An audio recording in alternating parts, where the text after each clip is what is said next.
لغوی معنی میں، ہاں لٹرل میننگ میں ہمارا قبلہ کیا ہے؟ نماز کے وقت بیت اللہ شریف، لیکن لٹرل میننگ میں، لغوی معنی میں، لفظی اعتبار سے قبلے کے معنی کیا؟ سمت توجہ، یعنی جس طرف رخ کیا جائے۔ اب اس کے ذیل میں، یہ سمت توجہ کے ذیل میں 3 باتیں آئیے جاننے کی کوشش کرتے ہیں۔ پہلی بات، مومن کا رخ ہر عبادت میں ایک اللہ کی طرف ہوتا ہے، چاہے وہ نماز میں ہو یا نماز سے باہر ہو، ہر طرف اس کا رخ کس کی طرف رہے؟ اللہ کی طرف۔ کس معنی میں؟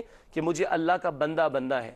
وہ صبغت اللہ کے الفاظ آئے تھے نا ناظرین کرام، اللہ کا رنگ اختیار کر لو، کیا مطلب؟ اللہ کی بندگی کا رنگ اختیار کر لو۔ تو مومن کا رخ ہر عبادت میں ایک اللہ کی طرف ہوتا ہے۔ دوسری بات، اللہ کی ذات مشرق و مغرب و شمال و جنوب کی قید سے بالا تر ہے، کسی ایک سمت میں اللہ کو محدود کیا نہیں جا سکتا۔ یہی بات تمہیدی طور پر البقرہ کی آیت نمبر 115 میں آئی تھی، جس طرف بھی تم رخ کرو گے اللہ ہی کی توجہ کو پاؤ گے، فثم وجہ اللہ، اللہ ہی کی توجہ کو پاؤ گے۔ توجہ ہم کر چکے ہیں، اس آیت کے حوالے سے تشریح بیان کر چکے ہیں سورۃ البقرہ آیت نمبر 115 میں۔ آخری بات، ایک سمت متعین کیے جانے کی حکمت وہ کیا ہے؟ امت میں وحدت اور یکجہتی۔ پوری زمین پر مسلمان جب جہاں جہاں نماز ادا کرے گا، اس کا رخ کس طرف ہوگا؟ بیت اللہ کی طرف۔ اس سے اتحاد، یگانگت پیدا ہوتی ہے، یکجہتی پیدا ہوتی ہے، مرکزیت پیدا ہوتی ہے۔ ناظرین کرام، یہ سورۃ البقرہ آیت نمبر 142 جس کا ترجمہ اور مختصر وضاحت ہمارے سامنے آئی۔ چلتے ہیں آگے اور آیت نمبر 143 کا مطالعہ شروع کرتے ہیں، اس میں قدر تفصیل زیادہ ہوگی انشاءاللہ۔ ارشاد ہوا، وَكَذَلِكَ جَعَلْنَاكُمْ أُمَّةً وَسَطًا لِتَكُونُوا شُهَدَاءَ عَلَى النَّاسِ وَيَكُونَ الرَّسُولُ عَلَيْكُمْ شَهِيدًا وَمَا جَعَلْنَا الْقِبْلَةَ الَّتِي كُنْتَ عَلَيْهَا إِلَّا لِنَعْلَمَ مَن يَتَّبِعُ الرَّسُولَ مِمَّن يَنقَلِبُ عَلَى عَقِبَيْهِ وَإِن كَانَتْ لَكَبِيرَةٌ إِلَّا عَلَى الَّذِينَ هَدَى اللَّهُ وَمَا كَانَ اللَّهُ لِيُضِيعَ إِيمَانَكُمْ إِنَّ اللَّهَ بِالنَّاسِ لَرَءُوفٌ رَحِيمٌ۔ سورۃ البقرہ آیت نمبر 143 سے آئیے اس کا ترجمہ سمجھنے کی کوشش کرتے ہیں۔ ارشاد ہوا، اور اسی طرح سے ہم نے بنا دیا تمہیں اے مسلمانوں بہترین امت، تاکہ تم گواہ بن جاؤ لوگوں پر اور رسول صلی اللہ علیہ وسلم گواہ بن جائیں تم پر۔ اور ہم نے مقرر نہیں کیا تھا وہ قبلہ بیت المقدس جس پر کہ نبی صلی اللہ علیہ وسلم آپ اب تک تھے، مگر اس لیے تاکہ ہم ظاہر کر دیں کون پیروی کرتا ہے رسول کی اس کے مقابلے میں جو الٹے قدموں پھر جاتا ہے، اور یقیناً وہ بہت بھاری حکم تھا سوائے ان لوگوں کے جنہیں اللہ نے ہدایت دی، اور اللہ تمہارا ایمان یعنی نمازیں ضائع نہیں فرمائے گا، بے شک اللہ لوگوں پر بہت ہی مہربان رحم فرمانے والا ہے۔ ناظرین کرام، یہ سورۃ البقرہ آیت نمبر 143 طویل آیت بھی ہے اور مضامین کے اعتبار سے بہت اہم بھی ہے، اس سے وضاحت تھوڑا زیادہ کریں گے اس میں انشاءاللہ تعالی۔ سب سے پہلی بات تشریح نکات میں ہم نے لکھی ہے، بنی اسرائیل کو امت مسلمہ کے منصب سے معزول کر کے امت محمدیہ صلی اللہ علیہ وسلم کو اس پر فائز کر دیا گیا۔ معزول کرنا جیسے کسی کو جاب سے فائر کر دینا، نکال دینا۔ تو پچھلی امت مسلمہ کون تھی؟ بنی اسرائیل، ان کو فائر کر دیا اللہ نے، ان کو معزول کر دیا، ان کو اللہ نے ہٹا دیا، اور ان کی جگہ نبی کریم صلی اللہ علیہ وسلم کی امت کو امت مسلمہ کے منصب پر فائز کر دیا۔ سادہ الفاظ میں امت مسلمہ ہونے کے ناطے اب نبی صلی اللہ علیہ وسلم کے مشن کو آگے بڑھانا یہ ہمارا فرض ہے، اس کام کے لیے امت کو امت بنایا گیا ہے۔ دوسری بات تشریح میں ہم نے لکھی ہے، تحویل قبلہ تحویل امت کی علامت بھی ہے۔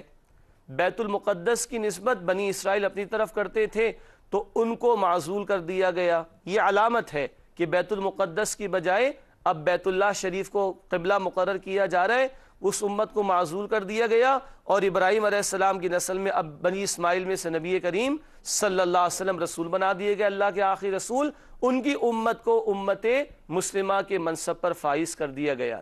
تو ناظرین کرام نوٹ کیجئے، یہ شفٹنگ آف قبلہ از شفٹنگ آف امہ، یہ قبلے کی تبدیلی امت کی تبدیلی کی بھی علامت اور سمبل ہے۔ تیسری بات، امت وسط سے مراد ایسا اعلیٰ گروہ جو عدل اور بہترین روش پر قائم ہو۔ امت وسط کے کئی تراجم آپ تراجم میں دیکھیں گے، بہترین امت، معتدل امت، عدل والی امت۔ تو امت وسط سے مراد ایسا اعلیٰ گروہ جو عدل اور بہترین روش پر قائم ہو۔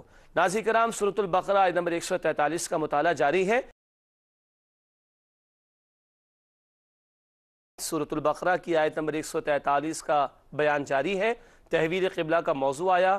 تحویل قبلہ تحویل امت کی علامت ہے، اور بنی اسرائیل کو معزول کر کے نبی کریم صلی اللہ علیہ وسلم کی امت کو امت وسط قرار دیا گیا، امت مسلمہ کا درجہ دے دیا گیا۔ امت وسط پر بات ہو رہی تھی، آئیے تشریح کو آگے بڑھاتے ہیں۔ ہم نے ذکر کیا امت وسط سے مراد ایسا اعلیٰ گروہ جو عدل اور بہترین روش پر قائم ہو۔ اب اللہ ہمیں توفیق دے ہم عدل کی بھی روش اختیار کریں اور بہترین زندگی بسر کر کے انسانیت کے سامنے نمونہ پیش کریں۔ اللہ تعالی ہمیں اس کی توفیق عطا فرمائے۔ جی آگے چلتے ہیں۔ امت وسط بنائے جانے کا مقصد یہ ہے کہ رسول اللہ صلی اللہ علیہ وسلم کی نمائندگی کی جائے۔ ہمارا ایمان ہے کہ نبوت ختم ہو گئی نبی کریم صلی اللہ علیہ وسلم پر، اب انسانیت کے سامنے اللہ کے دین کی نمائندگی ہم نے کرنی۔ اسی لیے اس آیت میں کہا گیا کہ تم لوگوں پر گواہ بنو اور رسول صلی اللہ علیہ وسلم تم پر گواہ بنے۔ یہ فریضہ شہادت ہے، گواہی دینے والی ذمہ داری۔ تو اب انسانیت کے سامنے اللہ کے دین کی گواہی پیش کرنا، نبی کریم صلی اللہ علیہ وسلم کی نمائندگی کرتے ہوئے، یہ آپ کی اور میری اور پوری امت کی ذمہ داری بنتی ہے۔ ناظرین کرام، اللہ آپ کو اور مجھے ذمہ داری کا ادراک اور احساس عطا فرمائے اور ہمیں اس کو ادا کرنے کی توفیق بھی عطا فرمائے۔ آگے چلتے ہیں۔ نمائندگی کی بات آئی، ریپرزنٹیٹیو بننا ہے، نمائندہ بننا ہے۔ یہ نمائندگی قول، عمل اور اجتماعی نظام قائم کر کے دینا ضروری ہے۔ کتنی باتیں؟ 3، قول، دوسرا عمل، اور تیسرا اجتماعی نظام۔ نبی کریم صلی اللہ علیہ وسلم نے اپنی زبان سے بھی پیغام پہنچایا، احکام پر عمل کر کے بھی دکھایا، اور ایک انقلابی جد و جہد برپا فرما کر بالفعل اللہ کے دین کو غالب کر کے دنیا کے سامنے پریزنٹ کیا، دنیا کے سامنے پیش کیا۔ جال حق و زہق الباطل ان الباطل کان زہوقا۔ قرآن کہتا ہے سورہ بنی اسرائیل آیت نمبر 81 میں، حق آگے اور باطل مٹ گیا، بے شک باطل ہے ہی مٹنے کے لیے۔ سورہ بنی اسرائیل آیت نمبر 81 میں یہ بیان آیا ہے۔ تو یہ نمائندگی قول، عمل اور اجتماعی نظام قائم کر کے دینا ضروری ہے۔ اللہ ہمیں اس کی ہمت و توفیق عطا فرمائے۔ اگلی بات، اولاً بیت المقدس کو قبلہ بنانے کا حکم حجیت حدیث کی دلیل ہے۔ حجیت حدیث، حدیث کی اتھارٹی۔ ہمارے دین میں قرآن بھی سورس آف اسلامک نالج ہے، اسلامی معلومات کے لیے بنیادی ذریعہ جہاں قرآن ہے وہاں سنت رسول بھی صلی اللہ علیہ وسلم۔ شریعت کے قانون کو مرتب کرنے کے لیے جیسے قرآن بنیادی ذریعہ ہے، ایسے ہی حدیث رسول بھی بنیادی ذریعہ ہے صلی اللہ علیہ وسلم۔ ناظرین بہت توجہ سے سنیے گا، دوبارہ عرض کر رہا ہوں، اولاً بیت المقدس کو قبلہ بنانے کا حکم حجیت حدیث کی دلیل ہے۔ یہ آیت جب ہم پڑھ رہے ہیں اور ترجمہ ہم نے سمجھا بھی ہے تو اللہ نے کہا وہ قبلہ ہم نے اس لیے مقرر کیا تھا۔ کون سا قبلہ؟ پچھلا والا۔ پچھلا والا کون سا تھا؟ بیت المقدس۔ اللہ کہتے ہیں ہم نے مقرر کیا تھا تاکہ ہم امتحان لیں کون رسول کی پیروی کرتا ہے، کون نفی کرتا ہے۔ پڑھ چکے نا؟ اللہ کہہ رہے ہم نے مقرر کیا تھا۔ پورے قرآن میں کہیں ذکر نہیں، پورے قرآن میں کہیں یہ حکم نظر نہیں آئے گا کہ بیت المقدس کو قبلہ بناؤ، لیکن اللہ کہہ رہے ہیں حکم ہم نے دیا تھا۔ تو اللہ کا یہ حکم امت کو کس نے دیا تھا؟ نبی کریم صلی اللہ علیہ وسلم نے۔ اس سے معلوم ہوا قرآن کے علاوہ بھی نبی کریم صلی اللہ علیہ وسلم پر وحی آتی تھی۔ ناظرین کرام، امید بات سمجھ آ رہی ہے؟ باقی آپ تفاسیر کا مطالعہ کریں گے تو یہ نقطہ اور آپ پر واضح ہوگا۔ تو اتھارٹی آف سنہ، حجیت حدیث کی دلیل اس آیت میں بھی ہمارے سامنے آئی، اور معلوم ہوا کہ قرآن کے علاوہ بھی نبی کریم صلی اللہ علیہ وسلم پر وحی کا نزول ہوا کرتا تھا۔ اگلی بات، تحویل قبلہ عربوں اور اہل کتاب کے لیے بڑا امتحان تھا۔ مکہ مکرمہ میں نبی صلی اللہ علیہ وسلم تھے، حکم کیا تھا؟ بیت المقدس کی طرف رخ کرو۔ خیر مکہ مکرمہ میں ممکن تھا کہ بیت اللہ بھی سامنے رہے، پیچھے بیت المقدس آ جائے، لیکن عربوں کی زیادہ مناسبت اور نسبت کس سے تھی؟ بیت اللہ سے، مگر حکم کیا تھا؟ بیت المقدس۔ امتحان ہو گیا نا؟ اچھا، اہل کتاب میں سے جو ایمان لائے تو وہ تو بیت المقدس سے نسبت رکھتا تھا، اب اس کو کس طرف رخ کرنا ہے؟ بیت اللہ کی طرف۔ اس کا بھی امتحان ہو گیا۔ ناظرین یہ حکمت ہے کہ امتحان لینا مقصود تھا، کون رسول کی پیروی کرتا ہے، کون اپنی روایات سے جڑا رہتا ہے۔ ہم بھی جائزہ لیں، اپنی روایات کو ہم نے دین بنا رکھا ہے یا نبی پاک صلی اللہ علیہ وسلم کی تعلیمات کو ہم دین سمجھتے ہیں؟ غور کرنا چاہیے۔ اگلی بات، نماز کو ایمان قرار دے دیا گیا۔ اللہ نے فرمایا کہ اللہ تمہارے ایمان کو ضائع نہیں فرمائے گا۔ مسئلہ ایمان کے ضائع ہونے کا اٹھا تھا یا نمازوں کے ضائع ہونے کا؟ یہود نے تو یہ کہا تھا نا، لیکن اللہ کہہ رہے اللہ تمہارے ایمان کو ضائع نہیں کرے گا، گویا نماز کو ایمان قرار دے دیا گیا۔ نماز اس قدر اہم ہے۔ اللہ ہمیں تمام نمازوں کا اہتمام کرنے کی توفیق عطا فرمائے۔ آخری بات اس ذیل میں لکھی ہے، اصل شے اللہ کا حکم ہے، نہ کہ کچھ ظاہری افعال۔ ظاہری افعال کی بھی اہمیت ہے، یہ کرو یہ نہ کرو، لیکن جب تک کہا بیت المقدس کی طرف رخ کرو تو وہی دین تھا، وہی حکم تھا۔ اب کہا بیت اللہ کی طرف رخ کرو تو یہی دین ہے، یہی حکم ہے۔ رمضان شریف میں کیا ہوتا ہے؟ پانی سحری ختم ہونے سے پہلے حلال ہوتا ہے، جیسے ہی سحری کا وقت ختم ہو گیا اب ہاتھ نہیں لگا سکتے۔ پانی میں کچھ نہیں رکھا، جب اللہ کہے حلال تو حلال، جب اللہ کہہ دے حرام تو حرام۔ جب اللہ نے کہا ادھر رخ کرو تو وہ حکم، اب اللہ کہہ رہے ادھر رخ کرو تو یہی حکم ہے۔ اصل شے اللہ سبحانہ و تعالیٰ کا حکم ہے، نہ کہ کوئی ظاہری افعال۔ ناظرین کرام، آج کے متعلق یہ آخری آیت ہے البقرہ، آیت نمبر 144۔ اب آئیے اس کا مطالعہ شروع کرتے ہیں۔ ارشاد ہوا، قد نرى تقلب وجهك في السماء فلنولينك قبلة ترضاها فول وجهك شطر المسجد الحرام وحيث ما كنتم فولوا وجوهكم شطره وإن الذين أوتوا الكتاب ليعلمون أنه الحق من ربهم وما الله بغافل عما يعملون۔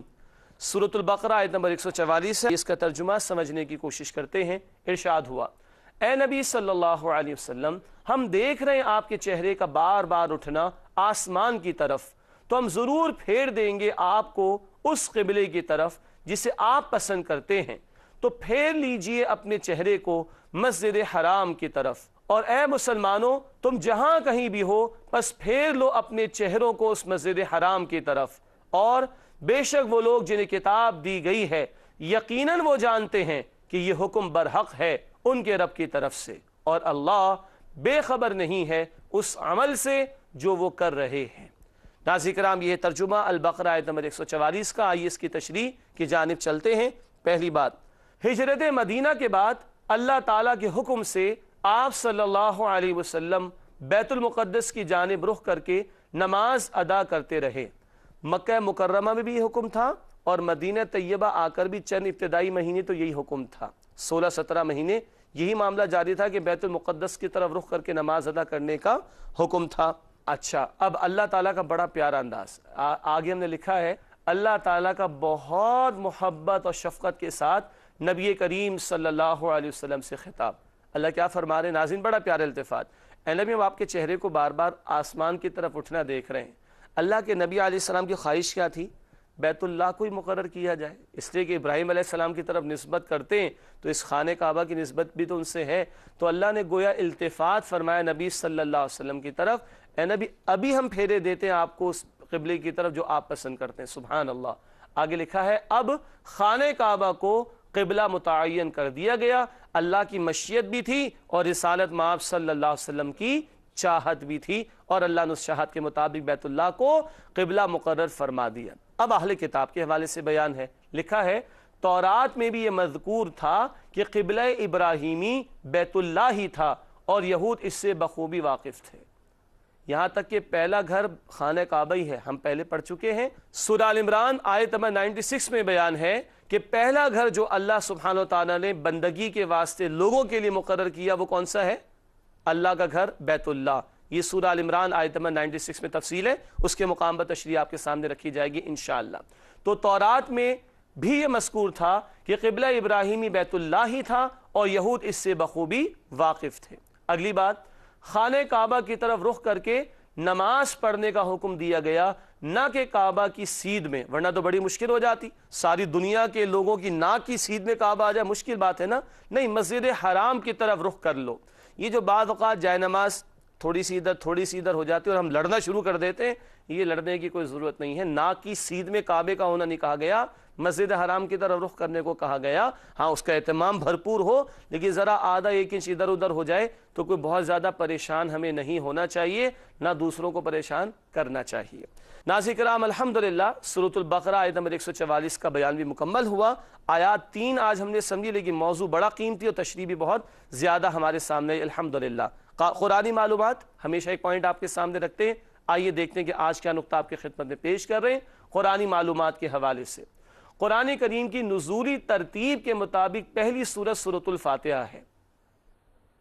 کیا مطلب؟ اس کو سمجھ لیتے ہیں۔ سب سے پہلے کون سی آیات نازل ہوئی؟ ہاں وہ آیات تھیں۔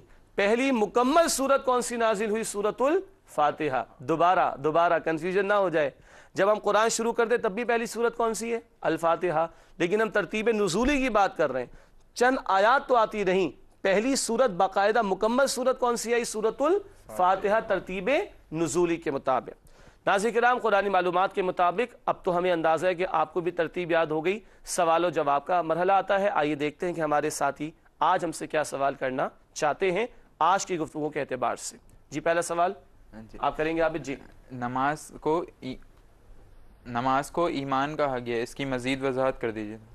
نماز کو ایمان کہا گیا، اس کی مزید وضاحت کر دیجئے۔ بہت واضح ہے کہ اللہ تمہارے ایمان کو ضائع نہ فرمائے گا، جبکہ ضائع ہونے کا اعتراض یہود نے کس کے لیے کیا؟ نماز کے لیے۔ تو اللہ نے نماز کو ایمان قرار دے دیا۔ کیا مطلب؟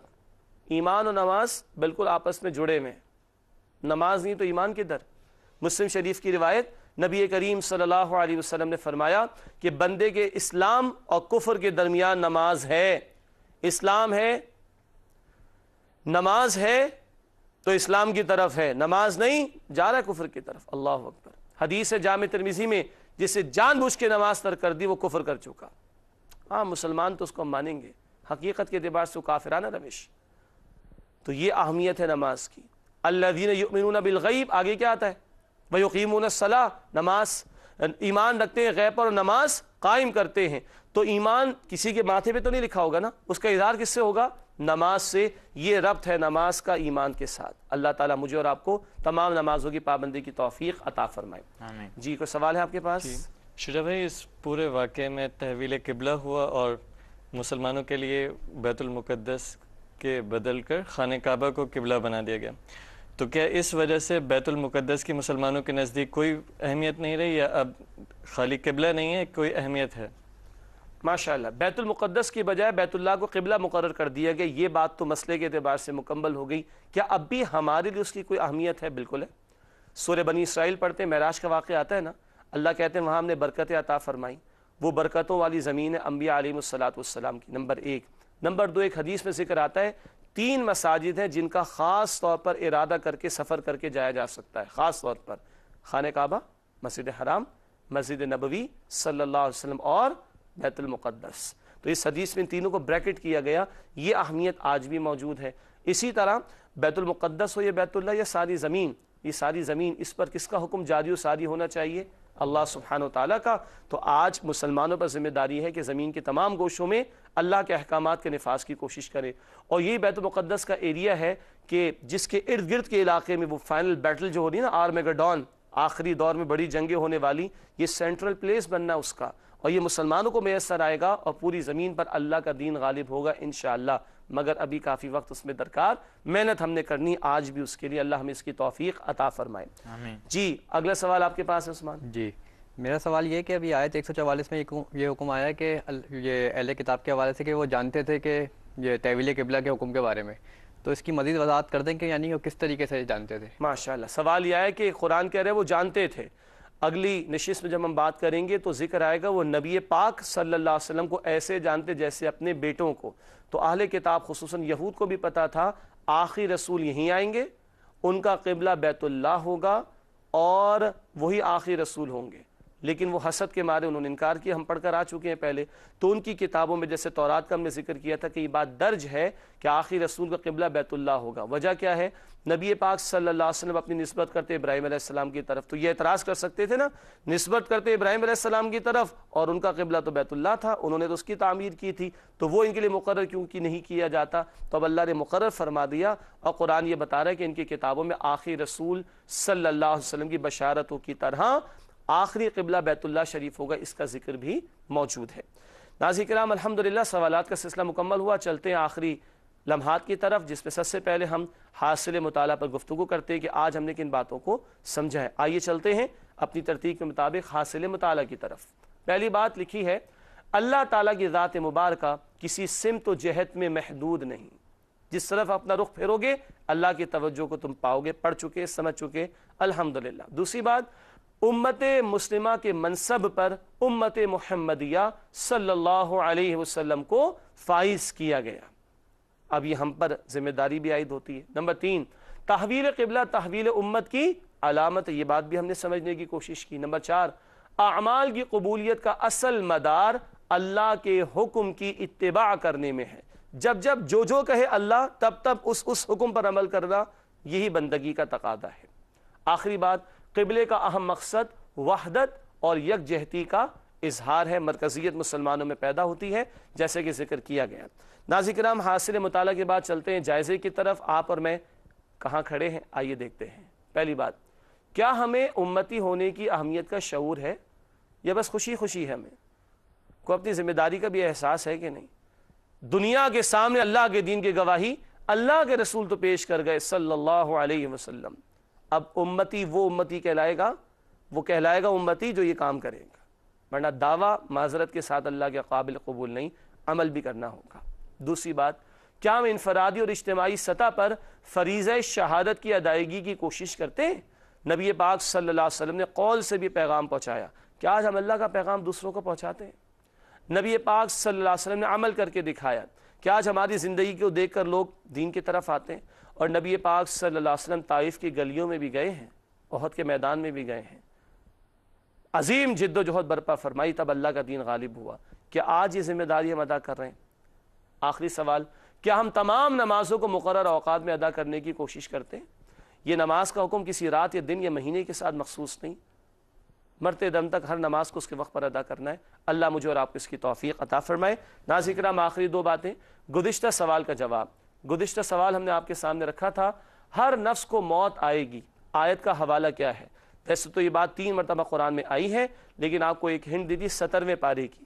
17واں جو پارہ ہے اس میں سورۃ الانبیاء، اور سورۃ الانبیاء کی آیت نمبر 35 میں ہے، کل نفس ذائقۃ الموت، ہر نفس کو موت کا مزہ چکھنا ہے، مجھے اور آپ کو بھی آئے گی۔ کیا ہم تیار ہیں؟ سوچئے گا۔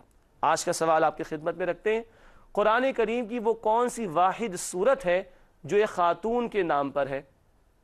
قرآن کریم کی وہ کون سی واحد صورت ہے جو ایک خاتون کے نام پر ہے؟ آسان جواب ہے، مگر اگلے پروگرام میں اس کا جواب پیش کریں گے۔ آپ تمام ساتھیوں کو بہت شکریہ، جزاکم اللہ خیرا کثیرا۔ ناظرین کرام، انشاءاللہ اگلے پروگرام میں آپ سے ملاقات ہوتی ہے، تب تک کے لیے اجازت، وآخر دعوانا الحمدللہ رب العالمین، والسلام علیکم ورحمۃ اللہ وبرکاتہ۔